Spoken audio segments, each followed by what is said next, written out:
Hello dear friends, welcome back to our learning platform. I am your mathematics mentor Ganesh Kumar. तर विद्यार्थी मित्रांनो, आजच्या क्लासमध्ये आपण जो one of the most important point आपण डिस्कस करणार आहे, ज्याचं नाव आहे कॉन्व्हर्स, इन्व्हर्स अँड कॉन्ट्रापॉझिटिव्ह. पहिले आपण कन्सेप्ट पाहूयात आणि त्या कन्सेप्टच्या नंतर यावर जे काही क्वेश्चन्स असतील पेपरला येणारे ते पेपरला येणारे क्वेश्चन सुद्धा आपण काय करणार डिस्कस करणार आहे. One of the important point आहे, one of the important content आहे, वन ऑफ द इम्पॉर्टंट असा एक क्वेश्चन आहे की जो पेपरला 100% 3 मार्कासाठी पेपरला येत असतो बाळ. ठीक आहे, त्यामुळे तुम्हाला ही कन्सेप्ट जमणं, कन्सेप्ट येणं जास्त महत्वाची आहे. तर चला पॉईंटला स्टार्ट करूयात बाळांनो. काय दिलं पॉईंट बघून घ्या एकदम. तर 1.3 मधला क्वेश्चन नंबर 4 आपण आजच्या क्लासवर डिस्कस करणार आहे. पॉईंटचं नाव आहे कॉन्व्हर्स, इन्व्हर्स अँड कॉन्ट्रापॉझिटिव्ह. ठीक आहे, तर लास्ट क्लासमध्ये आपण ज्या काही थिंग्स पाहिल्यात त्या सगळ्या थिंग्सचा यामध्ये काय केला जातो बाळांनो, वापर केला जातोय. ठीक आहे, तर चला इथं आपल्या पॉईंटला आपण स्टार्ट करूयात. काय दिलं पॉईंट मध्ये बघून घ्या एकदा इथे. ठीक आहे ना. तर पहिला दिला कॉन्व्हर्स, इन्व्हर्स अँड कॉन्ट्रापॉझिटिव्ह. पहिला मुद्दा सर, कॉन्व्हर्स, इन्व्हर्स, कॉन्ट्रापॉझिटिव्ह कोणासाठी ऍप्लिकेबल आहे? Converse, inverse and contrapositive is applicable for only and only statement of implication. Implication साठी, कंडिशनल साठी यांचा काय केला जातो बाळांनो, वापर केला जातो. ठीक आहे ना. तर काय काय कहाणी दिली बाळांनो याच्यामध्ये बघून घ्या आता. ठीक आहे ना. From the implication P implies Q, we can obtain three implications called as a converse, inverse and contrapositive. बाळांनो यापासून मला 3 कंडिशन भेटणार आहेत. पहिली कंडिशन असेल कॉन्व्हर्स, नंतर इन्व्हर्स, नंतर कॉन्ट्रापॉझिटिव्ह. ह्या 3 कंडिशन आपल्याकडे असणार आहे.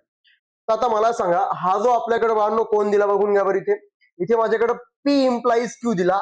या P implies Q चा जो कॉन्व्हर्स आहे बाळांनो, तो कॉन्व्हर्स किती भेटतो मला सांगा पटकन इथे. Q implies P. ठीक आहे ना. नसं समजत तर मी माझ्या भाषेमध्ये समजून सांगण्याचा प्रयत्न करतो. बाळ लक्ष द्या इकडं. तुम्हाला एक पहिली गोष्ट काय नाही की स्टेटमेंट दिले जातील. स्टेटमेंट तुम्हाला गिव्हन असेल इथं. त्याला पहिले काय करायचं, सिम्बॉलिक फॉर्म मध्ये रिप्रेझेंट करायचं. कोणत्या फॉर्म मध्ये? सिम्बॉलिक फॉर्म मध्ये त्याला काय करा, रिप्रेझेंट करा. सर सिम्बॉलिक फॉर्म कसा असेल, तर तो P implies Q च्या फॉर्म मध्ये असेल. हा असेल याचा सिम्बॉलिक फॉर्म. आता याचं करायचं बाळांनो मला कॉन्व्हर्स. आता मी काय करणार, याचा कॉन्व्हर्स करणार. आता जर मी तुम्हाला याचा कॉन्व्हर्स करायचं सांगितलं, काहीच नाही, याला काय करा, उलट करून लिहा बाळांनो. याला काय करायचं, उलट करून लिहायचं. म्हणजे काय येणार इथे, Q implies P, it is a converse. हा कोण भेटला मला इथे, कॉन्व्हर्स भेटला. ठीक आहे ना. नंतर हा झाली फर्स्ट नंबरची कहाणी. सेकंड नंबरची कहाणी, कॉन्व्हर्सच्या नंतर कोणी मला सांगायचे पटकन इथे लिहायचं मला इन्व्हर्स. तर इन्व्हर्स काय असतो? इन्व्हर्स काहीच नाही बाळांनो, याला काय करा, फक्त निगेशन लावा. याला काय करा, फक्त निगेशन लावा. म्हणजे काय येणार ते कंडिशन मला सांगा बरं. Sir negation P implies negation Q. इथे काय येणार, निगेशन P, त्याला काय भेटणार इथे, निगेशन Q भेटणार आहे. थर्ड नंबरची कहाणी, कॉन्ट्रापॉझिटिव्ह. सर याचा कॉन्ट्रापॉझिटिव्ह कसा बनतो किंवा कसा असतो कॉन्ट्रापॉझिटिव्ह? जर याचा कॉन्ट्रापॉझिटिव्ह तुम्ही जर पाहिला तर याचा कॉन्ट्रापॉझिटिव्ह काय असतं बाळांनो, सर काहीच नाही, याला उलट लिहा आता. Negation Q implies negation P. या फॉर्मॅट मध्ये हे सगळे इथे आपण रिप्रेझेंट करत असतो. याला म्हणतो आपण कॉन्व्हर्स, इन्व्हर्स अँड कॉन्ट्रापॉझिटिव्ह. ठीक आहे, इथे भेटला मला Q implies P. काय भेटलं ते, Q implies P. Negation P implies negation Q. Contrapositive negation Q implies negation P. ठीक आहे ना. ह्या सगळ्या थिंग्स याच्यामध्ये आहेत. अशा फॉर्मॅट मध्ये बाळांनो त्याला काय केलं जातं, रिप्रेझेंट केलं जातं. बघून घ्या आता. तुम्ही जर पाहिलं असेल, inverse of this condition P implies Q चा इन्व्हर्स काय भेटला मला इथं, पाहून घ्या. Sir Q implies negation P implies negation Q आहे. बघा आता नंतर P implies Q चा कॉन्ट्रापॉझिटिव्ह काय भेटला, negation P implies negation Q. समजलं बाळ इथपर्यंत? या सगळ्या थिंग्स आहेत ज्या आपल्याला याच्यामध्ये पाहा. आता डायरेक्ट याला काय करू, आपण क्वेश्चनच्या फॉर्मॅटमध्ये बघण्याचा प्रयत्न करूयात की क्वेश्चन्स आपण कसे डिस्कस करणार याच्यावर. ठीक आहे ना. तर बाळांनो सर्वांनी माझ्याकडे लक्ष द्यायचं. आता इथे बघणार आहे आपण याच्यामध्ये क्वेश्चन्स. ठीक आहे. तर बघा इथे क्वेश्चन्स काय दिलं बघा आता. क्वेश्चन नंबर 4 आहे, write the converse, inverse and contrapositive of the given statement of the given following statement. तर पहिलं काम काय आपलं सोल्युशन मध्ये, गुरुजी आपण सोल्युशन मध्ये पहिल्यांदा काय करणार इथे पाहून घ्या बरं. इथे लिहिणार मी P स्टेटमेंट. काय P स्टेटमेंट माझ्याकडे बघा. सर X लेस दॅन Y आहे, हे झालं माझं पहिलं स्टेटमेंट. सेकंड नंबरचं स्टेटमेंट काय बाळांनो, सेकंड नंबरचं स्टेटमेंट काय बाळांनो माझ्याकडे, एक्स चा स्क्वेअर त्याला लेस दॅन वाय चा स्क्वेअर या फॉर्मॅट मध्ये आहे. आता याला काय करायचंय, सिम्बॉलिक फॉर्म मध्ये लिहायचं बाळांनो. काय येणार सिम्बॉलिक फॉर्म बघा बरं एकदम. गुरुजी याचा मला लिहायचा आहे सिम्बॉलिक फॉर्म. सिम्बॉलिक फॉर्म काय असेल बाळांनो, इफ आहे आणि नंतर देन आहे. इफ देन वाली कहाणी आहे, तर म्हणजे इम्प्लिकेशन आपल्याला अप्लाय करावं लागणार आहे. इथे भेटणार मला P implies Q. काय भेटलं बाळांनो मला इथे, P implies Q हा भेटला मला याचा काय भेटला बाळांनो, सिम्बॉलिक फॉर्म. आता महत्वाचा मुद्दा काय करायचा, पहिले लिहायचं मला कॉन्व्हर्स. कोण लिहिणार मी याच्यामध्ये, पहिले कॉन्व्हर्स लिहायचं मला. ठीक आहे ना बाळा. कसा असतो कॉन्व्हर्स, कॉन्व्हर्स कसा आहे बाळांनो मला सांगा. याला काय करायचं, उलट करायचं. जर मी याला उलट केलं तर आन्सर किती भेटतं इथे, क्यू इम्प्लाईज मला काय भेटणार इथे, पी भेटणार. मध्ये इम्प्लिकेशन आहे. आता याला स्टेटमेंटच्या फॉर्म मध्ये लिहा बरोबर. स्टेटमेंटच्या फॉर्म मध्ये कसं येणार इथे बघा. आता इफ आता क्यू नावाचं स्टेटमेंट कोण आहे माझ्याकडे, हे क्यू नावाचं स्टेटमेंट. इथे येणार एक्सचा स्क्वेअर लेस दॅन वायचा स्क्वेअर. देन वाली कहाणी आहे बाळांनो इथे, देन नंतर हे वाला statement x less than y, x comma y belongs to real number. ठीक आहे ना. हे झालं तुमचा कॉन्व्हर्स. याला काय म्हणणार आपण, कॉन्व्हर्स असं याला म्हटलं जातं बाळांनो. याला काय म्हणणार आपण, कॉन्व्हर्स म्हणणार आहे बाळ. हा जो आहे, ही जे थिंग्स आहे, या थिंग्सला आपण काय म्हणायचं, कॉन्व्हर्स असं म्हटलं जातं. तर हा भेटला मला याचा कॉन्व्हर्स. ठीक आहे. हा काय भेटला बेटा मला याचा कॉन्व्हर्स भेटला. आता झाला कॉन्व्हर्सच्या नंतर कोण काढायचं मला इथे, इनव्हर्स फाइंड आउट करायचा. कोण फाइंड करायचा बाळांनो इथे मला, इनव्हर्स फाइंड आउट करायचा. लक्ष द्या इकडे, इनव्हर्स. ठीक आहे ना. काय होतं बाळांनो इनव्हर्स, मला सांगा बरं पटकन. सर हे जे स्टेटमेंट आहे, या स्टेटमेंटला काय करायचं मला, निगेशन अप्लाय करायचं. मग काय येणार इथे, negation P implies negation Q. ठीक आहे बा. आता लक्ष द्या इकडं, जर याच्यावर जर निगेशन अप्लाय केलं इम्प्लिकेशनच्या फॉर्म मध्ये, तर याला काय करायचं मला, त्या फॉर्म मध्ये रिप्रेझेंट करायचं. पण काय करायची कहाणी मला सांगा. सर इफ येणार, कारण की देन आहे ना बाळांनो इथे, इम्प्लिकेशन आहे ना इफ. त्याला तुम्ही असं लिहू शकता, एक्स ग्रेटर इक्वल वाय. याला काय लिहिणार आपण, एक्स ग्रेटर इक्वल वाय. ठीक आहे ना. देन येणारी कहाणी इथे काय येणार बाळांनो मला सांगा, एक्स स्क्वेअर ग्रेटर इक्वल वायचा स्क्वेअर. इफ देन वाली कंडिशन ती तुम्हाला लिहावं लागेल, x comma y belongs to काय असेल बाळांनो इथे, रिअल नंबर्स. ठीक आहे. हा भेटला मला याचा इनव्हर्स. नेक्स्ट नंबरला आहे माझ्याकडे कॉन्ट्रा पॉझिटिव्ह. नेक्स्ट नंबरला कोण आहे आपल्याकडे, कॉन्ट्रा पॉझिटिव्ह. गुरुजी काय असतो कॉन्ट्रा पॉझिटिव्ह, कशाला म्हणतो आपण कॉन्ट्रा पॉझिटिव्ह, काहीच नाही बाळांनो. याला उलट करा. आता काय करते कंडिशन मला सांगा बरं, negation Q implies of negation P. काय कहाणी बाळांनो इथे, negation Q implies of negation P. या फॉर्मॅटमध्ये क्वेश्चनला आपण सॉल्व्ह करणार आहे. आता जर या फॉर्मॅटमध्ये क्वेश्चनला जर मला सॉल्व्ह करायचं असेल तर काय दिली कंडिशन बघा. आता मग काय येणार ते कहाणी बघा बरं. इथे इफ अप्लाय करायचा. मग इथे येणार इफ क्यू नावाचं स्टेटमेंट, हे वाला क्यू नावाचं स्टेटमेंट, म्हणजे इथे येणार एक्सचा स्क्वेअर ग्रेटर इक्वल वायचा स्क्वेअर. देन वाली कहाणी काय येणार इथे, एक्स त्याला into x greater than y. ठीक आहे ना. एक्स आणि वाय कशी दिली मला इथे, x and y belongs to real number. असा सिंपल असा क्वेश्चन आहे जो 3 मार्काला विचारला जातो. ठीक आहे ना. काय केलं आपण, कॉन्व्हर्स मध्ये पहिले सिम्बॉलिक फॉर्म लिहिला. कसं लिहिला आपण सिम्बॉलिक फॉर्म, पहिले पी इम्प्लाईज क्यू लिहिला. कॉन्व्हर्स काय असतो, उलटा करा, क्यू इम्प्लाईज पी. इनव्हर्स काय असतो, negation P implies negation Q. आणि कॉन्ट्रा पॉझिटिव्ह काय असतो बाळांनो, ठीक आहे ना, की जे काही आपल्याला निगेशन क्यू आहे इम्प्लाईज निगेशन पीच्या फॉर्म मध्ये रिप्रेझेंट करायचं असते. चला आता इथे झाली आपल्याकडे कंडिशन. काय म्हणते, a family becomes literate if the women's in it is a literate. काय म्हणते, a family become a literate, म्हणजे पूर्ण फॅमिली लिटरेट होईल बाळांनो जर सगळ्या वुमन्स जर शिकल्या तर, अशी याच्यामध्ये असलेली कहाणी आहे. ठीक आहे ना. तर सोल्युशन मध्ये काय दिलं कंडिशन बघून घ्या एकदा. ठीक आहे ना. If the a family become a literate if the women's in it literate. Questions एकदा चेक करतो बाळा. क्वेश्चन मध्ये काहीतरी गडबड असं वाटायला लागली मला, काही इफ आणि देन असायला पाहिजे होतं. इफ आणि देन नसेल तर वेगळ्या मेथडने क्वेश्चन सॉल्व्ह केला जातो. फक्त 2 मिनिटं आम्हाला एकदा क्वेश्चन क्रॉस चेक करतो एकदा. ठीक आहे. कारण की इफ देनच्या फॉर्म मध्ये असेल तरी ठीक आहे, नसेल तरी बी सॉल्व्ह होतो, त्यामध्ये काही अडचण नाहीये. पण जर इफ देन असेल तर का रिस्क का घ्यावी. माझं म्हणणं की आपण सेफ साईड खेळलं पाहिजे कधी बी. Sir no risk. ठीक आहे ना. रिस्क जर नाही आपण घेतली तर आपलं जीवन सुरक्षित राहू शकतं बाळांनो. ठीक आहे. तर या फॉर्मॅटमध्ये या क्वेश्चनला आपण काय करू शकतो, रिप्रेझेंट करू शकतो. ठीक आहे. क्वेश्चन याच फॉर्मॅटमध्ये आहे, काही अडचण नाही बाळांनो. चला आता काय दिला क्वेश्चन बघा. आता अ फॅमिली बिकम अ लिटरेट. इथं 2 वाक्य आहेत. इथून इथपर्यंत पहिलं वाक्य आहे. त्यानंतर त्यानंतर त्यानंतर त्यानंतर a family become a literate if the women's in a literate. ठीक आहे ना. वुमन्स इन द लिटरेट या फॉर्मॅटमध्ये हा क्वेश्चन आपल्याला गिव्हन आहे. ठीक आहे ना. चला आता याला काय करू बघा, थोडंसं क्वेश्चनला समजून घेण्याचा प्रयत्न करा. अ फॅमिली बिकम अ लिटरेट, पण कधी, ज्या वेळेस वुमन शिकतील त्यावेळेस. म्हणजे हे माझं पहिलं वाक्य आहे, हे माझं दुसरं वाक्य, 2 वाक्य तुम्हाला याच्यामध्ये दिलेले आहेत. तर सोल्युशन मध्ये पहिलं स्टेटमेंट पी नावाचं स्टेटमेंट काय आहे ते मला सांगा पटकन बाळांनो. ठीक आहे ना. The women's in it is a literate.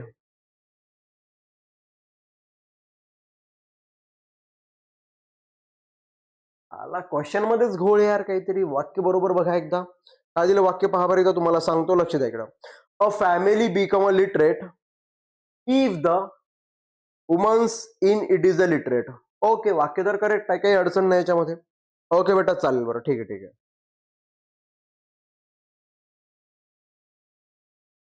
Okay, चालेल. आता काय म्हणतो बघा, हे पहिलं वाक्य घेऊ आपण. A woman, a woman, woman, a woman in a family, a woman in a family, woman in a family, woman in a family is a literate, is a literate. हे झालं पहिलं वाक्य. ठीक आहे ना. सर वुमन लिटरेट पण कुठली, तर मला सांगावं लागेल फॅमिली मधली वुमन काय व्हायला पाहिजे, लिटरेट व्हायला पाहिजे. A woman in a family is a literate. ठीक आहे ना. क्यू नंबर काय वाढलो मला सांगा पटकन. Then a family, a family becomes, a family becomes literate. Then a family becomes a काय वाढणं लिटरेट. ही झाली त्यामध्ये असणारी महत्वाची कंडिशन. आता याला सिम्बॉलिक फॉर्म मध्ये लिहायचं वाढणं. सिम्बॉलिक फॉर्म मध्ये काय असेल बघा. सिम्बॉलिक फॉर्म तुम्ही जर पाहिला त्याला या फॉर्म मध्ये लागेल पी इम्प्लाइज क्यूच्या फॉर्म मध्ये. ठीक आहे ना. म्हणजे काय म्हणते कंडिशन पाहून घ्या. जर जर वुमन जर शिकल्या तरच फॅमिली लिटरेट होईल. पी म्हणजे काय, if womens in a family is literate. जर जर फॅमिली मधल्या वुमन्स शिकल्या, ठीक आहे ना, तर फॅमिली काय होऊ शकते, लिटरेट होऊ शकते. असं याचा मिनिंग आहे. म्हणून मला या फॉर्म मध्ये त्याला रिप्रेझेंट करायचं काम पडलं. हा झाला सिम्बॉलिक फॉर्म याचा. त्याला लिहू आपण कॉन्व्हर्सच्या फॉर्म मध्ये. कॉन्व्हर्स काय असतो म्हणून, कॉन्व्हर्स क्यू इम्प्लाइज पी. तर क्यू इम्प्लाइज पी मध्ये काय लिहिणार मी, मला सांगा बरं इथे पटकन फास्ट मध्ये. इफ क्यू, क्यू नावाचं statement. A family, if a family, if a family becomes, if a family becomes literate, literate, then the woman in a family is illiterate. Then women in a family, women in the family is illiterate. ठीक आहे. हा झाला converse. आता लिहायचा मला याचा inverse. याचा inverse काय असेल वाढणं बघून घ्या एकदा. याचा इन्व्हर्स मला बघायचा. इन्व्हर्स काय असेल वाढणं याचा. याचा इन्व्हर्स असायला याला काय करायचं, निगेशन लावायचं. Negation P implies negation Q. Negation P implies काय लिहायचं मला इथं, निगेशन क्यूच्या फॉर्म मध्ये ही कंडिशन मला इथे रिप्रेझेंट करायची. पण निगेशन पी काय वाढणं बघा. If woman in a family is not a literate, if woman, if the woman in the family, in the family, if the woman in the family is not a literate, not literate, then मध्ये काय condition बांधून मला सांगा. Then वाली condition अशी आपल्याकडं. Then a family not become a literate. Then the family not be, then the family is not a literate, not literate. ठीक आहे. तर ही त्यामध्ये असलेली कंडिशन्स. आता त्याला कॉन्व्हर्स इन्व्हर्स आहे. नंतर आहे माझ्याकडे कॉन्ट्रा पॉझिटिव्ह. नंतर आहे कॉन्ट्रा पॉझिटिव्ह. ठीक आहे ना. काय असतो म्हणून कॉन्ट्रा पॉझिटिव्ह मला सांगा बरं इथे पटकन. Sir negation of Q implies negation of P. याला म्हणणार आपण कॉन्ट्रा पॉझिटिव्ह. त्याला काय म्हणायचं आपण, कॉन्ट्रा पॉझिटिव्ह असं म्हटलं जातं.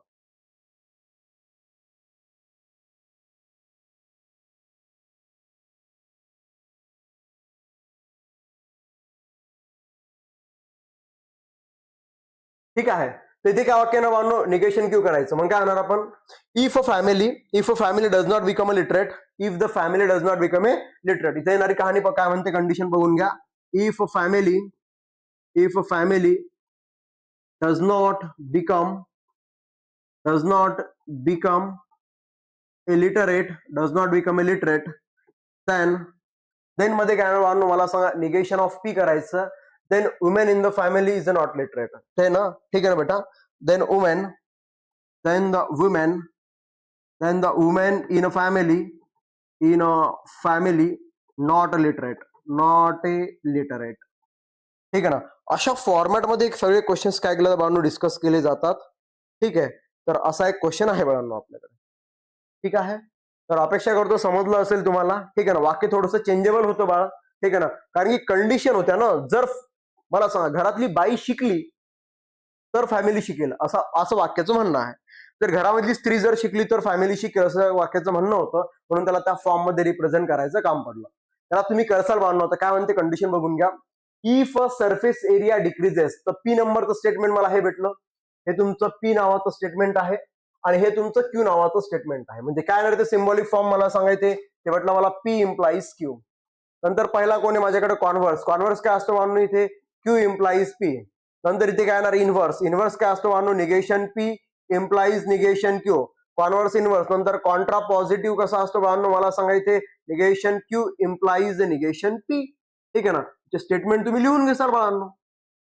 स्टेटमेंट तुम्ही लिहिसाल. काय लिहिसाल स्टेटमेंट बघा बरं. Q implies P. क्यू म्हणणं काय बघा, if the pressure increases then the surface area decreases. हे झालं पहिलं वाक्य. सेकंड वाक्य काय म्हणते बघा आता, if surface area not decreases, किंवा इथे इन्क्रीज लिहिलं तरी चालेल, याचा अपोजिट लिहिला तरी चालेल, पण नॉटचा यूज करा, चुकायची शक्यता कमी असते. ठीक आहे ना. If the surface area not decreases then the pressure is not increases. ठीक आहे ना. ही झाली दुसरी कंडिशन. तिसरी कंडिशन काय म्हणते बाळांनो, इफ बघून घ्या, if the pressure is not increases then the surface area is not decreases. ठीक आहे ना. या फॉर्मॅटमध्ये या क्वेश्चन्सला काय केलं तर बाळांनो, सॉल्व्ह केलं जात असतं. ठीक आहे ना. या क्वेश्चनला व्हेरी आयएमपी करा, व्हेरी आयएमपी. बराच वेळेस हा पेपरला प्रश्न आलेला आहे. इथे सुद्धा दोन वाक्य आहेत. काय दिलं, पहिलं वाक्य बघून घ्या. हे झालं तुमचं पहिल्या नंबरचं स्टेटमेंट, हे झालं तुमचं सेकंड नंबरचं स्टेटमेंट. काय दिलं पहिल्या स्टेटमेंट मध्ये बघा बरं, व्होल्टेज इज इन्क्रीजेस, हे पहिलं स्टेटमेंट झालं. क्यू मध्ये काय दिलं, करंट इज डिक्रीजेस, असं सेकंड नंबरचं कंडिशन तुम्हाला दिली. सिम्बॉलिक फॉर्म काय येणार याचा, सिम्बॉलिक फॉर्म येणार पी इम्प्लाइज क्यू. ठीक आहे ना. पहिला आहे कॉन्व्हर्स, नंतर आहे इन्व्हर्स, नंतर आहे कॉन्ट्रा पॉझिटिव्ह. ठीक आहे ना. कॉन्व्हर्स काय येणार याचा, sir Q implies P. Converse काय असेल याचा, क्यू इम्प्लाइज पी. इथे काय असेल, negation P implies negation Q. इथे काय असेल, negation Q implies negation P. या फॉर्मॅट मध्ये सगळे क्वेश्चन तुम्हाला सॉल्व्ह करायचे आहेत. ठीक आहे. याचा कॉन्व्हर्स काय भेटतो मला सांगा बरं. कॉन्व्हर्स जर तुम्ही पाहिला, if current decreases, if the current is decreases, then voltage is increases. ठीक आहे. इथे negation P implies negation Q. आता काय करणार इथे बघा, if current is not decreases then voltage is not decreases. ठीक आहे. Then voltage is not increases, sorry. त्यानंतर negation Q implies negation P. Negation Q काय दिलं मला बघा काय, निगेशन क्यू काय येणार, याचं निगेशन करायचं मला. If current is not decreases then the voltage is not increases. ठीक आहे ना. या फॉर्मॅटमध्ये क्वेश्चन्स काय होतात आपले सॉल्व्ह केले जातात. ठीक आहे ना. तर आज इथं आपला 1.3 संपलेला आहे. अजून याच्यावरचे आपण 2 लेक्चर्स घेणार आहे. 2 लेक्चर्स मध्ये हा चॅप्टर आपला एंड होऊन जाईल. याच्यानंतर आपल्याला सर्किट कसे ड्रॉ केले जातात ते सर्किट तुम्हाला मी शिकवणार आहे. सर्किट झाला की चॅप्टर एंड. ठीक आहे ना. उद्याच्या अजून 2 लेक्चर तुम्हाला देतो. 2 लेक्चर मध्ये हा चॅप्टर एंड होऊन जाईल बाळांनो आपला. ठीक आहे. त्यामुळे ताण घ्यायचं नाही, टेन्शन घ्यायचं नाही, फक्त काळजीपूर्वक याला करणं हे तुमचं काम आहे. काय म्हणतोय मी, याला काळजीपूर्वक करणं तुमचं काम आहे. मी तर माझं प्रॉपर काम करत आहे बेटा. ठीक आहे ना. याला खूप वेळ लागायला लागला, असं काही जास्त वेळ लागायला पाहिजे नव्हता. ठीक आहे ना. याच्यानंतर तुम्हाला मी थेरम सिरीज देणार आहे.